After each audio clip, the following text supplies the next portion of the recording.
All right, the Reds, another win for the Reds. 2 out of 2 in the Champions League. They beat Midtjylland 2-0 tonight. I've got Kev Walsh, I've got Emilia, Bona, and I've got Adam Smith with me to react to Liverpool's 2-0 win there. And there was a 2-2 in the other game in the group, which has done us a bit of a favour as well. So, I mean, Kev, obviously the positives are we've won. We scored a nice goal. And as I say, Champions League-wise, the group is looking very healthy. But it's fair to say a long stretch of that match was graft. Right, I think we'll be another decent description of it. Yeah, to be fair, though, what do you expect when you make as many changes we've done there? And not only personnel, but to the system as well. And listen, I think 4-2-3-1 might be in our future, but fucking hell, we're making hard work of getting there. It was hard work on Saturday as well, wasn't it, against Sheffield United. And then we've got another visitor. That's the highlight of the night so far, to be fair. But yeah, I think we've made the changes we've made. You've got Divock Origi coming on. God love him. We all love him. We all love Divock Origi, but fuck me, lad, I don't want to see him play for Liverpool anymore. I don't even think Divock wants to play for Liverpool anymore. Do you know what I mean? Just let's all cut our losses on no one. Yeah. I felt sorry for him, but again, we've changed our system. He hasn't even had a look in a league game so far, and then we just go, we are going to play 90 minutes there. Do you know what I mean? It's not going to be fluid, is it? So listen, I think it's one of them ones where you just say, listen, we'll take the learning process out of it. We've won 2-0 in the end. It was a bit of a hard-fought game, but we're sitting pretty on 6 points now after one away game, which is probably the toughest in the group from what you're looking at now with obviously the way the other group game's gone tonight. So 2 wins against Atalanta, and we're absolutely flying, and even a win and a draw, and we're probably through, aren't we? So take it for what it is tonight. It's one of them games where shit's happened and we've still got through, so that's sad.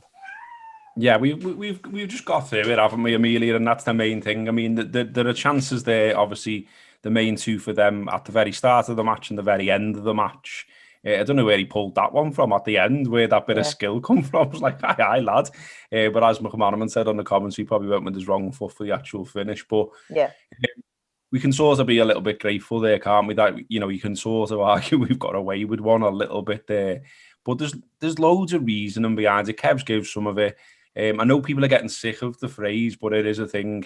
No crowd makes a difference. Yeah. And, you know, we were talking all before about, you know, all feeling a little bit sleepy while watching it. You sort of got that impression from some of the players as well, that it was a bit like, it's only Midtjylland. Like, there was actually a thing on before the match. I don't know if you all watched it, with Trent and Robbo, and before that there was a thing just about Trent, and I watched all of these in a row, and they were talking to Trent about intensity, and he was saying, you know, he said that's something I've still got to work on, is being switched on mentally for all the games.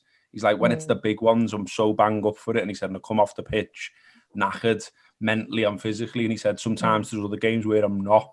I'm guessing maybe tonight was one where he actually played all right, but what he looked, you know what I mean? It was among the most switched on of the lads that were on the pitch tonight, which is saying quite a lot. I mean, to be honest, I thought Trent was actually very good and did some really lovely things at points. But I know we're sick of hearing it. And when commentators say it, I go, oh, for God's sake, because obviously it's different when there's fans in the stadium, but that's never more pronounced than when it is a European night at Anfield, because we all know what it feels like and the power of it. And if it was this time on this night I'd been in the stadium, I'd be bouncing home and would be really happy and excited. I wouldn't be thinking, well, I've got to put the washing out before I go to bed.